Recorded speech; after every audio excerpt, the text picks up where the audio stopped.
start anything. You just want to let them know, hey, I'm looking at your home. And then also, if you try to come at me later, I got you, sucker. But then there's also been times where I've had when we're tearing off, a shingle falls down and rips the screen. And I go through on my inspection. Remember when I tell you the best thing you can do when you're doing an after build inspection is to find something before the homeowner tells you? I was walking around and I saw that. And I immediately pulled up my company cam and I was like, yep, that was not tore beforehand. That was definitely on us. Made a phone call. Hey, man, you tore this. Need you to come out, check it out, blah, blah, blah, blah, blah. So then I'll walk around to the homeowner. Hey, I've already gone through everything. I did find that there's a screen over here that my guess is we dropped a shingle on. I already have them coming out to replace that screen for you tomorrow. Is there anything else that you saw? Let's go through it. Totally different conversation.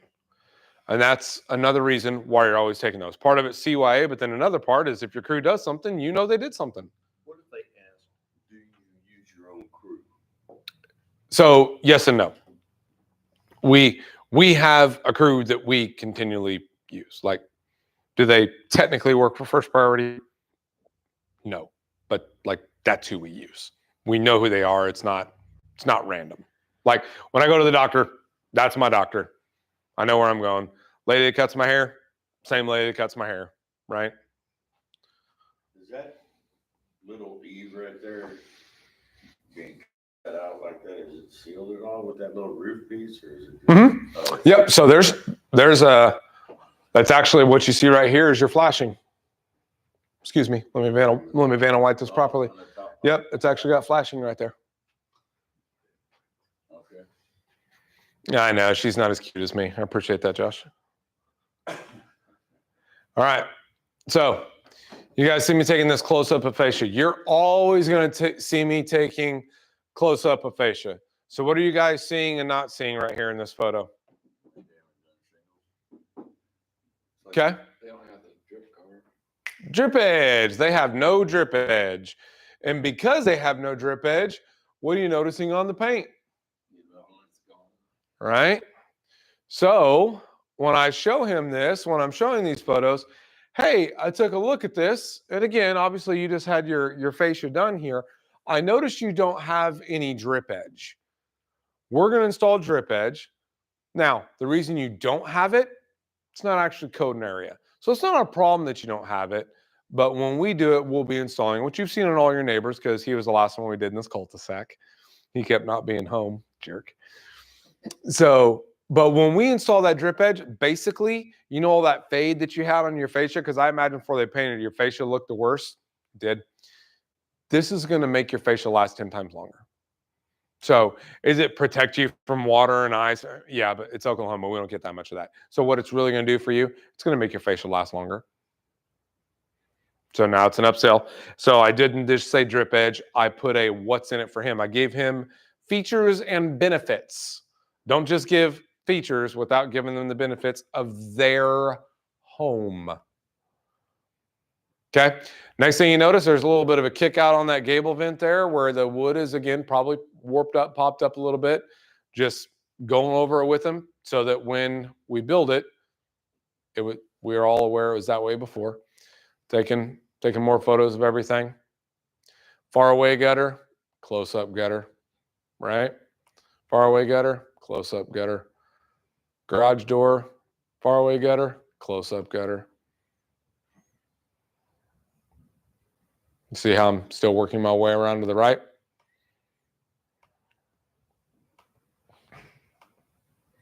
All the same stuff.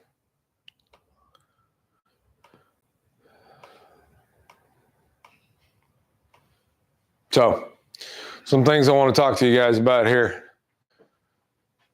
What kind of vents does he have on the back of there? Turtle vents, box vents, both correct answers. Okay. Now, why is there a turtle vent in the middle of the roof?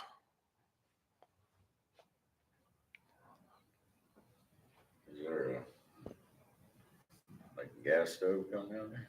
Very good. So when you see a turtle vent in the middle of the roof, either one, someone has no idea where venting goes, or they have a bathroom vent or a stove vent or something of that nature. In this case, it's a bathroom vent. because of where it's located. The kitchen's over here.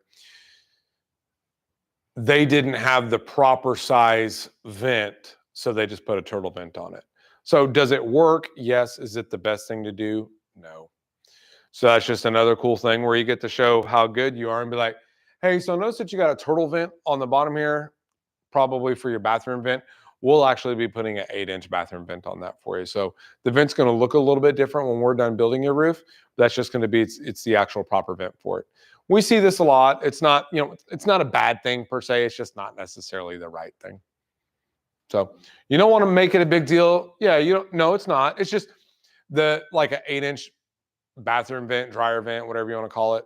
They kind of look like a dryer vent. They're not common. Cost more than putting the 8-inch on there, right? Costs the same.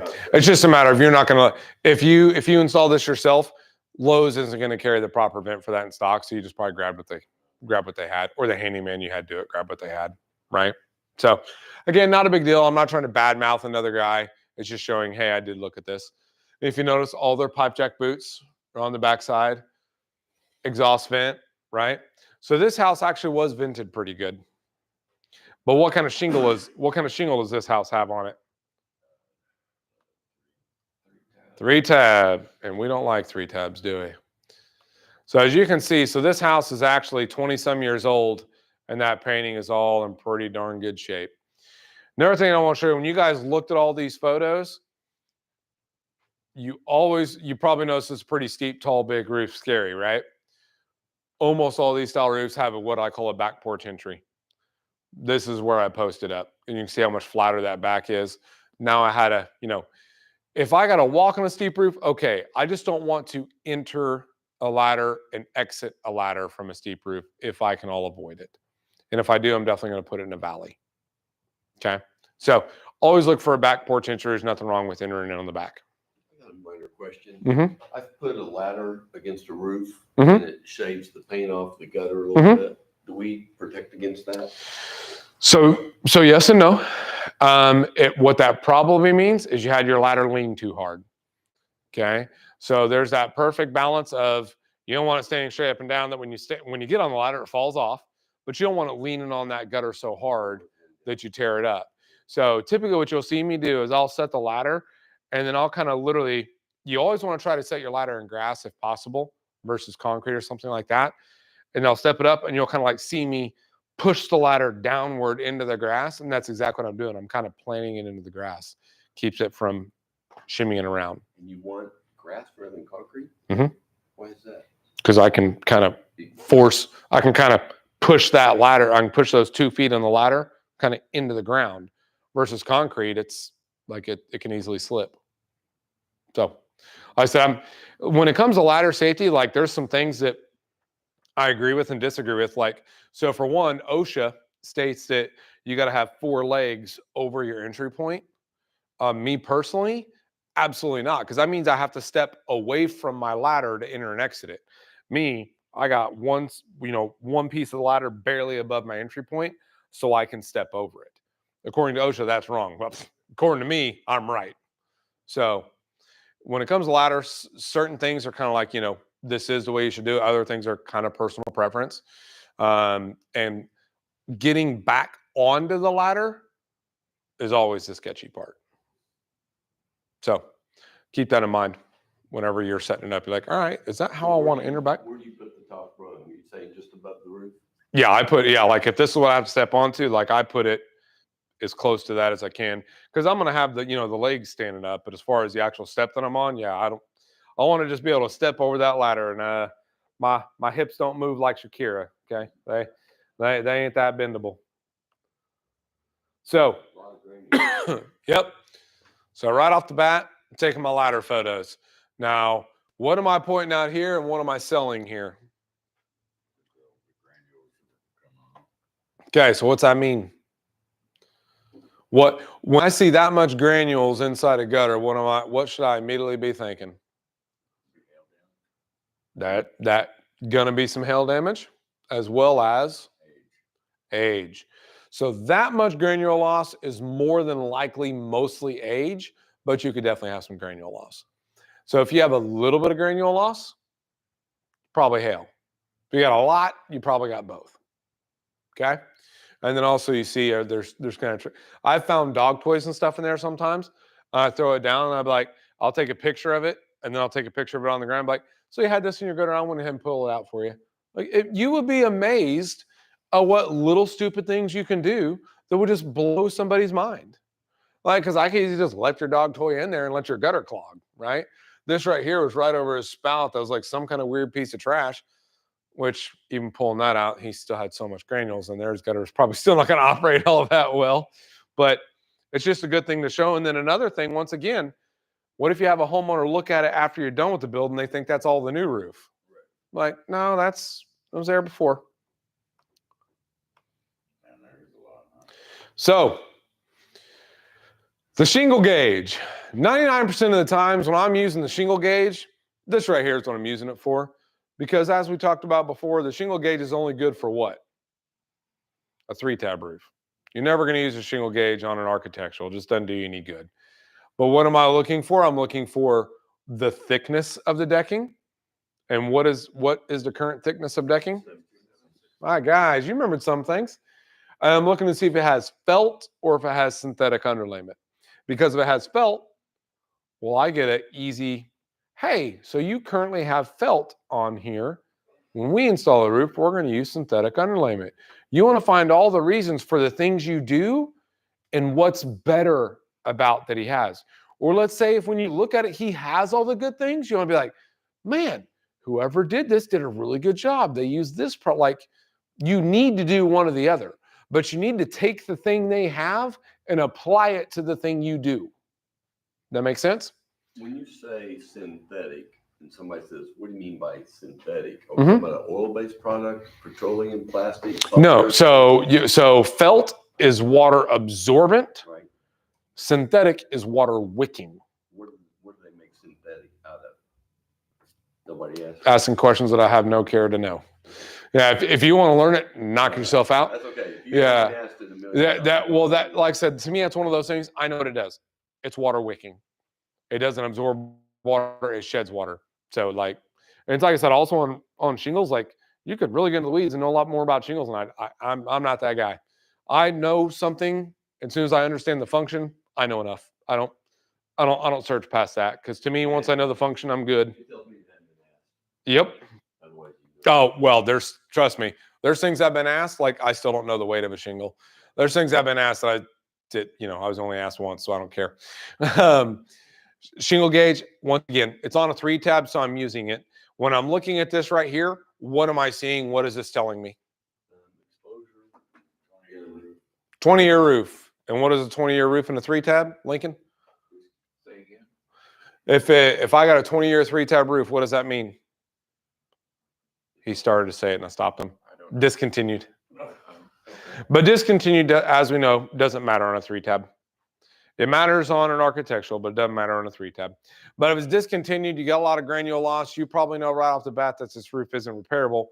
Plus, you saw the missing tabs in the photos already. So you basically have all the info you need to know that even before I go any further on this inspection, I already have enough to replace it. So obviously that was the pitch gauge, which once again, the pitch gauge tells you how steep are you dealing with? Like how much do you need to be scared, right? So once again here, guys, you're seeing me take a picture of the chimney, which I'm going to show you some more close-ups. What do you think the homeowner has ever seen a picture of his chimney? No. But there's something we haven't talked about, and that's this little doohickey right here. Does anybody know what that's called? It's called a cricket. Okay? And it's basically, so when water comes pouring down into this chimney, it forces it to flow around the edges, which is why either on your siding right here or on your decking right here is always where you're going to have the problems on a chimney. And you're just going to have it by nature. So even as good as all this stuff was on his build, we had to replace some of this decking. You just do. Now, here's the other thing to note.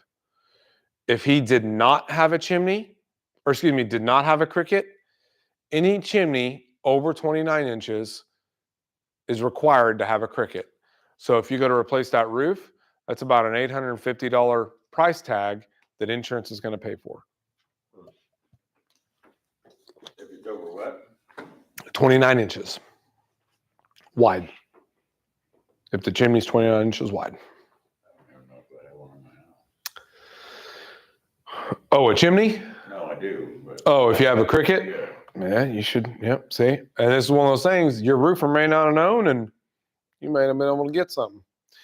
So, taking a shot of the, and I hate how sometimes when you're out there operating it, it turns sideways on you. I really hate this, but it does it. See that gap in there? What am I doing? Like, hey, and this is exactly how it went. Honestly, your fireplace looks like it's really good. The paint's good. Did they replace some of this trim? Like when you see something brand new, like, hey, did they replace this? I'm guessing they replaced this. They did a real good job. It does look like they probably just forgot to put a little bit of caulking in here, so no big deal. I would say you just need to grab you some, either close to color match or grab you some white and then you have to paint over it. Throw some caulking in there just so it doesn't become a problem. And again, you want to be like, oh, I don't know who did this crap, but look, like, that's not what you're doing. You're complimenting. You're just letting them know, hey, I looked at this. This has nothing to do with the roof. This has nothing to do with my paycheck. I'm looking for you because I legitimately care about your house. Okay? And there's that vent we talked about in the middle of the roof. And this one is actually right over where they put their stove vent. And I know this is done fairly recently because why?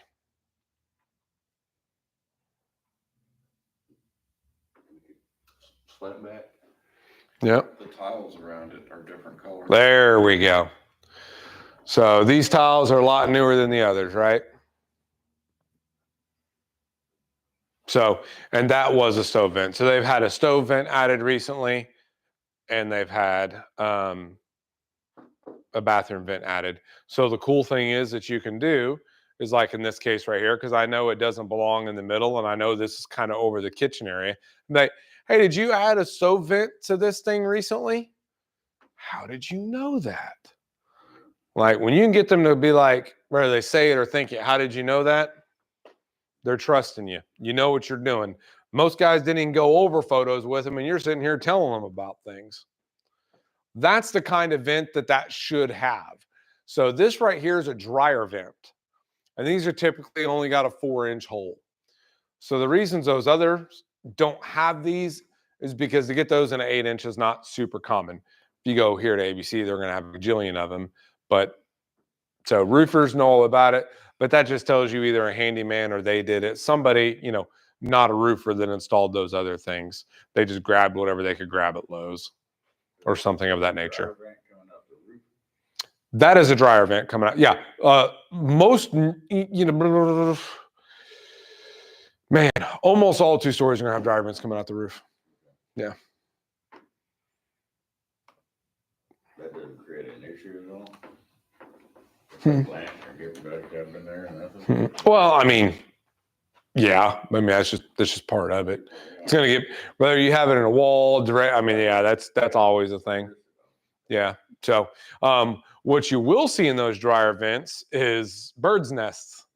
I've pulled several birds' nests out of dryer vents. So it's common to see them on the roof. And that's one of those things that's on the inspection sheet. You'll see it on there. Does it have dryer vents? What size, et cetera, so on and so forth. Okay. So what you're seeing, you remember how we had those squares yesterday? Remember the 10 by 10 squares? Can you guys kind of see in the photo from where you're at? Can you see the lines? So those lines are sections that the wind has blown up and pulled these shingles from the fasteners. Okay. And I'll show you here in the picture in a minute. But so they may not be completely pulled off. So the majority of the shingles still nailed down. Yep. So it's the back slope, wind 17, hail 2. There's the hail hit. That's what I'm talking about on that wind. So where I put that slash, see what you're seeing me show you is that it's been pulled from the fastener. That should be nailed down right there, but you can see the shingle has been ripped via wind through the fastener. Make sense? And you're holding up 2 shingles. there, right? Correct. One with Yep. your thumb and one with- Yep, and I'm just showing you that slope there. So there's another shot of it. So you can see that middle one's pulled 2, the one above it's pulled at least 1. Now I'm onto the front. And because of the granule loss on this house, I did a back porch entry, then I turned around and did a front porch entry on the valley because I'm not going to walk down a steep roof with that much granular loss. When a roof has that much granular loss, it's slippery. I don't care if you got cougar paws. I don't care what you got. Again, the only roofs I've kind of slid/fell on down are granule loss roofs. Pretty steep roof. It ain't unsteep. What was it? What did you? What's that? What did- The front was a 12, actually. Yeah. So something to show you here. If you notice, you can see how this valley is kind of a little bit more discolored than most. Because again, that's where ice and snow sits. And when that stuff's slowly kind of starting to melt, it's coming down like it's sliding down, and that really tears up a roof. So your valleys are always going to be in worse shape, which is why valleys are always one of the places that leak, right? So what I'm saying is you don't want to go try to claim hell in the middle of a valley because you're not going to be able to tell the difference between just valley damage and hail damage. They cut that all the way down, huh? What's that? Cut those lines all the way down instead of overlaying those shallows. Yeah, so what you're saying is this slope goes in, over, and behind, and then this slope here is the slope that gets cut. Oh, okay. Yeah. It already has a full layer underneath it. Mhm. Okay. Yep. Yeah, and you can tell that this slope was going that way. So once again, here's your dormer. Again, it was just freshly redone, just like the rest of it. They got their flashing has been, repainted and all that stuff too. But here's your wind damage. And what can you tell me that proves about the shingle right off the bat? Brittle. Fantastic. So we know it's discontinued and it's brittle. So just by that right there in that photo, you know this roof can be replaced via insurance. Makes sense? Meaning before I knew this, I can't tell you how many homeowners went, well, you just need to repair it and nothing insurance will do for you. If I would have met this guy in my early days, he would not have gotten a roof, nor would all of his neighbors. So I did his entire cul-de-sac. His entire cul-de-sac was pretty much the same situation. And each one of them about a $20,000 roof, AKA about a $2,500 paycheck. So it was all same builder. Yep, same builder, same time, same issues. Same storm. He was the only one that had a 3-tab. And that's why you need to know. Remember when I told you one of the neighborhoods you need to have is a discontinued neighborhood? I was the only roofer in this thing. And once word got out, I made my paycheck in that neighborhood. So no one else was knocking it because other roofers don't know. So even though you said that earlier picture you took was enough to know the roof is getting replaced, you still Absolutely. had to get up and mark all your chalk and everything. Absolutely. Why would I not? Well, Yep. It was really steep. That's why you might not. Yep. True. And out of the Tulsa guys, I'm probably the only one that go walking around on it, to be honest with you. So as terrified as I am with roofs, I like winning. Yeah, I like many more than You know? I like winning. And no, I did not mean to draw a set of boobies here. They just happen to be outlined out. And then here you see me taking a picture of an exposed nail. And those exposed nails can leak, as we know. Okay.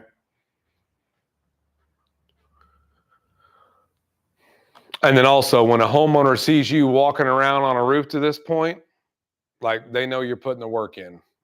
You know what I mean? But I mean, it definitely took some time. Back in the day, I would have tossed a rope over this thing. But, nowadays I'll climb it, no problem. Now, what is it you're seeing here that I'm taking a picture of that's so crucial? Ridge. And what kind of damage on the ridge is it? There you go. Fantastic. You guys know What do you do things. when you throw the rope? You just tie it off in the back somewhere? Yeah, so there's a couple different ways of going about it. They have a goat, which is probably the most common thing guys use on steep roofs, where it looks like an old shepherd's hook, okay, and then it has handles on it. I'm personally not a fan of those because it literally only holds to one pitch, and like they just don't feel super sturdy. It feels like it could slip off, and you literally attach it over the ridge. Like it's a shepherd's hook that you attach over the ridge. Then they have a Ridge Pro that is like a shepherd's hook, but it's adjustable for the different types of pitches that you have, and it has a rope attached to it. That's my second favorite thing. My favorite, and Josh makes fun of me for it, is I just have a rope, and I'll toss it over the other side of the house, and I'll tie that thing to a tree, because that ain't going nowhere. And then I can kind of move on that thing, because if it's steep enough that I need assistance, I don't want to lose my assistance, right? So, and that's some of the things when you talk about like a good time that adjusters are going to love you is if you got a steep one like this and you get set up ahead of time and you go set up rope or something like that ahead of time, you'll get approvals just for doing that. Or I've had some guys that'll be like, bro, if you go mark it off for me, I'll approve it. You betcha. Let's see, circle. Hell, right? Like I got no problem with that. I'll go up there barefoot. I don't even care. If you're guaranteeing me an approval, let's do it. So The house, it goes over the gutter. It doesn't hurt the gutter any. no, it's not going over the gutter, it's going over the ridge. Over the backside. Trees in the backside. Mhm. And you tie it off somewhere. Yeah, if your house is that steep and that tall, it ain't touching that gutter. It's going straight to that ridge. And then when you tie it around, are you using it just to hold on to, or are you tying it around you? Depends. I've tied it around me sometimes, but the majority of the time, like, you know, I got a good enough stance that rope isn't really holding me. You know what I mean? Yeah. Now, if I'm the guys installing the roof, yeah, no, it's holding you and they're harnessed in, but they're like, you know, they're doing way different than you just walking around on it taking some photos. Yeah. Yeah. And that's when I said, like, when I got the phone call from a homeowner, hey, is your guy okay? I'm like, what are you talking about? I said, well, he's dangling off the roof right now in front of my security camera. I'm like, oh, I'll call and find out, but I haven't received a phone call, so probably so. Yeah, I mean, yeah, it happens. You can use your truck too, right? Hmm? Up your truck.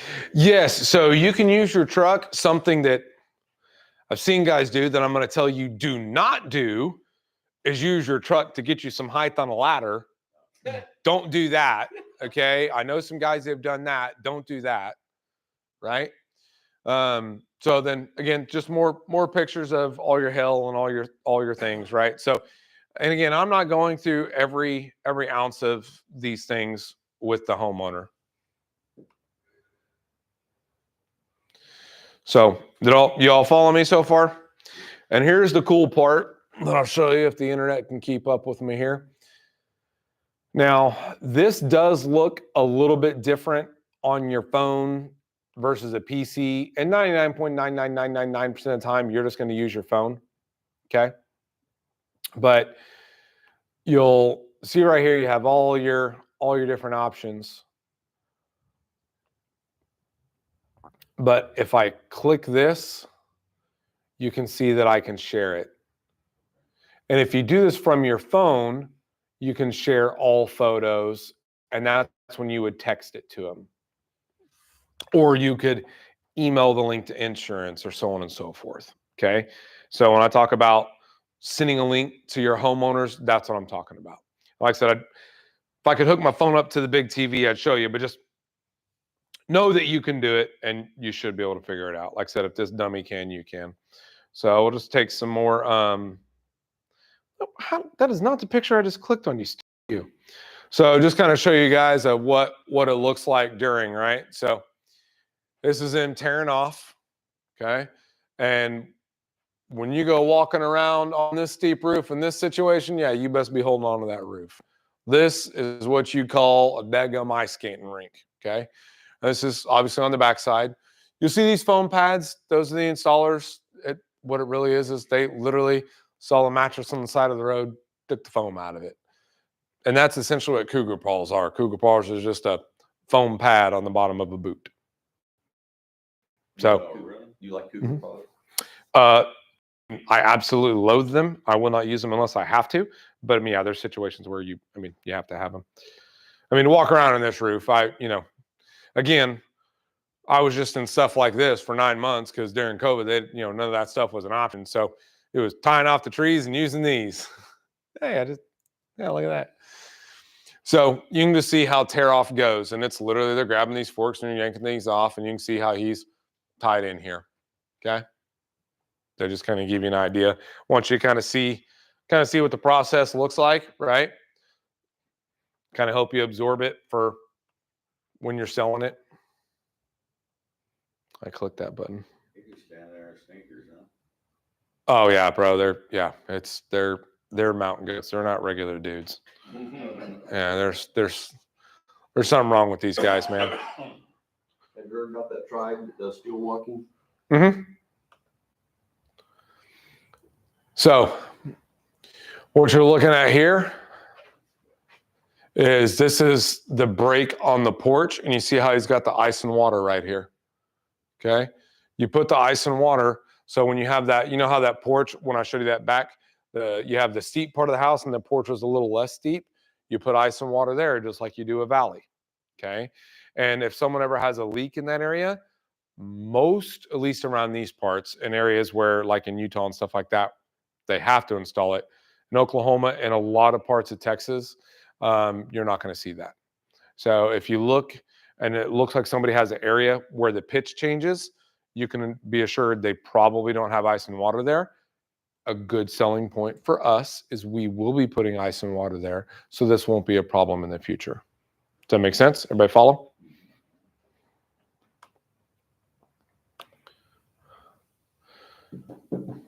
I'm clicking the buttons, I promise.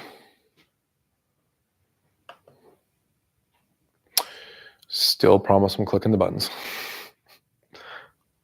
So that is your underlayment, your synthetic underlayment that is water wicking. It's actually not what we use now. So this was during the time, this was last year, summer of last year, basically all manufacturers ran out of everything. Storms were pretty crazy through certain areas and they didn't expect it to be, so they didn't build as much. So we were putting on the roofs whatever we can get our hands on. So like I said, we use gaff, and pretty much only gaff. It's a large majority of what we do. But this house got OC because didn't have the gaff in the color he had to have. And he was a HOA, so he had to have a particular color. I guess I'm not going to show you anymore because it's taking too long. Are those the clay tiles and stuff, are they a lot more expensive? Oh yeah. Oh yeah. Yeah. About 4 times. Yeah. So an asphalt roof is your most functional roof. Okay. As you get into metal and tile and stuff like that, they look nicer, but you lose a massive amount of functionality because you're literally just opening up all sorts of points of entry for leaks. Okay. Anybody have any questions on the company cam aspect? Any issues, or do we need to be something to consider with HOA? Whose responsibility is that? So it's a homeowner's responsibility, but you should be aware of it. So like, let's just say if they're oblivious to the fact that their HOA doesn't have, or they're oblivious to the fact that their HOA only allows one color, and you let them pick another color, that is on them. That is their mistake. They would be the ones that have to pay to re-roof it. Point the finger at you and say, you should have known. You've done a lot. Oh, that's exactly what they will do. Okay. So that's what I'm saying. So you should know. And also in the same hand, you should know that you would have to recharge them. Be like, hey, I want to recharge you. Now, if you tell them, hey, this neighborhood, I know the HOA is only good with this color, and they say, I don't care, I'm picking that. Cool. That's on you. Like, if that's what you want, just that's fine. But if you've given them no heads up on it, I mean, you know, like if we went to court kind of thing, would we win? I mean, yeah, but is that customer ever going to be happy? No. So When we sign, majority of them are going to know, but you should know as well. when we sign a contract and they say had second opinions, medical emergency came up, whatever it might be, somebody else convinced me more than you did. Do we force them to do the work with us? No. Okay, good. Nope. I'm just curious. Yep.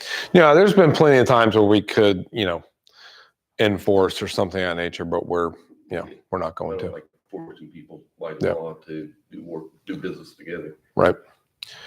So you guys all got company cam? All got it downloaded? You're all good? Okay. Next thing I want to pull up to you.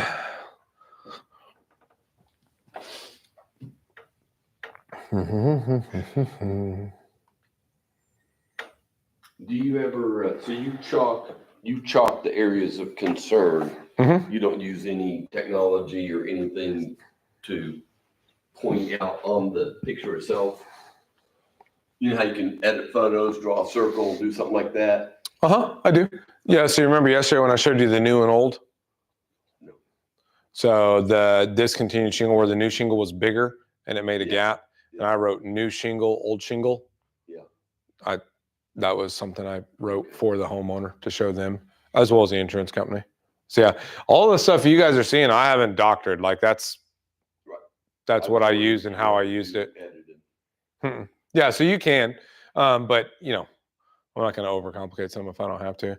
When it comes to technology, guys, like I'm like, you can do whatever you want to do. I'm half and half. Like certain things I do find technology easier for. Other things I find old school pen and paper. Like I do whatever's comfortable, right?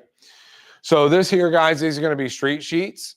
These are what you're going to be using relentlessly when you're door knocking, okay? Now, what you're going to see is the date and the address. And of course, you got your, I don't care.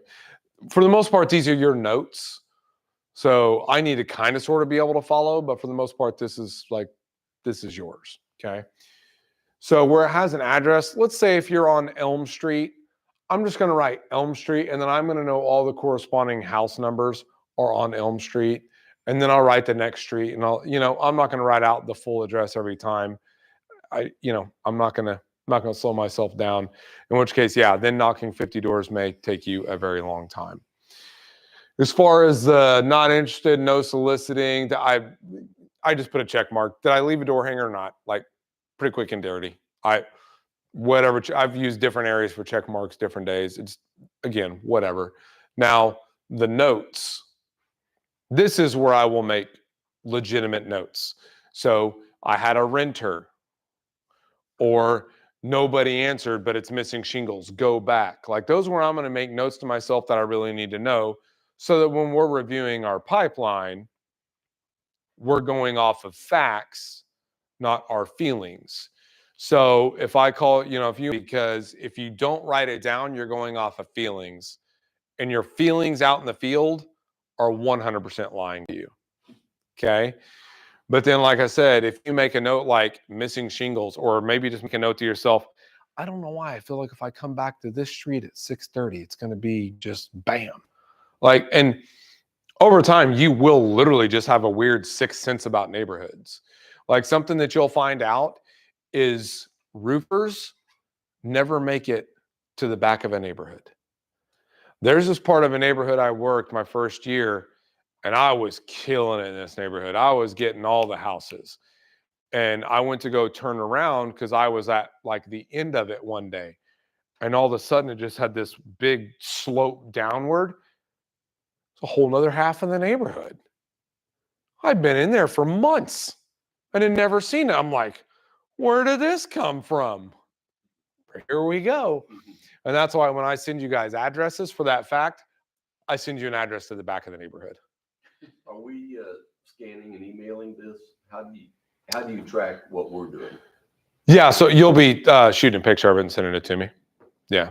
So once I've seen you, and that's kind of, we are not micromanager type of people, right? So like some of you, I'm your direct manager. Some of you, I'm not.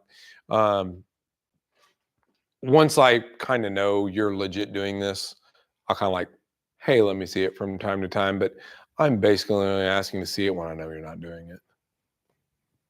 And as we discussed before, it's pretty easy to tell when you're not doing it. So like we have a minimum requirement, right? And some of the guys that got put on the minimum requirement last month, or I guess this month from last month, magically all of a sudden, now that one of the things at that point, it is something you have to turn into us daily, they're just getting deals all of a sudden for some reason. It's really weird. Oh, no, Scott, no. And it's like, huh, it's just so weird. Like you must have just got really good all of a sudden. Or maybe you just weren't freaking doing it. Right. So once again, for the most part, this is your notes. Like if I showed you guys my door knocking sheets from back in the day, because yes, I still have them, you'd be, oh, what? So I write notes to my wife every now and again, like when I'm up way before her and I know I'm leaving, I'll slide her a note just like saying, hey, I love you or whatever. It took her 3 years of me when I got home having to decipher it to her where she could read my notes. So, and there's still sometimes she'll be like, what is this? I'm like, I gotta be honest, I really don't know. Said, I love you, sugar. Like, you know, so, but street cheats, you're going to live and die by them. I'll be emailing them to you where you can print them out. And, you know, if you don't want to print them out in color, that's totally fine. I completely understand that.